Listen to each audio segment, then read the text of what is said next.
And since we're done with the framing, I wanted to go through and show you guys like all the parts of the framing. So if you want to see that part of the video, go to this number here.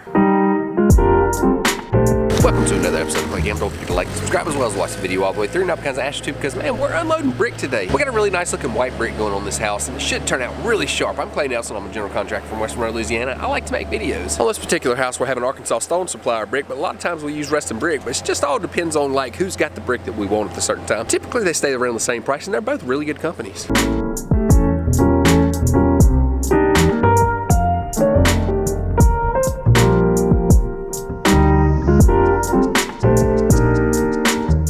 Things we always try to think about whenever we're packing in brick is where we're going to put our sand at, which is going to dictate where we're going to put our mortar at. We see we have road access here in the front, so more than likely we're going to dump the sand in the front, therefore we're going to put the mortar somewhere up here. You always want to give yourself plenty of space for scaffolding, like 10 foot, that way people can move around also. And then of course the obvious, you want to get your brick placed so it's easy for the guys to maneuver with. They're going to have brick dollies to move it around a little bit, but you want to try to cut their labor down as much as you can.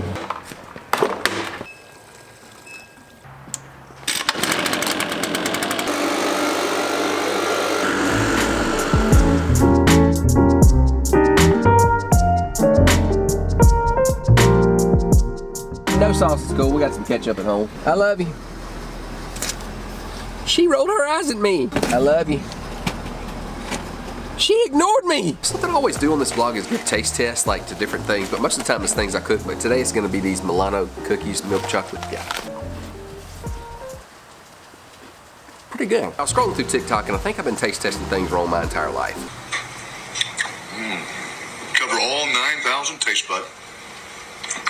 Aerate it. Warm it up, driving up that top note.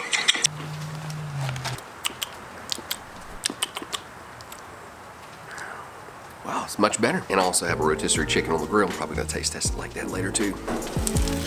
Check it out. I tell you what, it's been a hot minute since we got the pool. Oh my gosh, that water is cold. And mind you, this is something that's really specific, and it may not even should be included in the vlog, but I wanted to include it for like a searchable piece of content. So let's start at the beginning. This is the toe plate or the bottom plate. This is the stud. This is the blocking.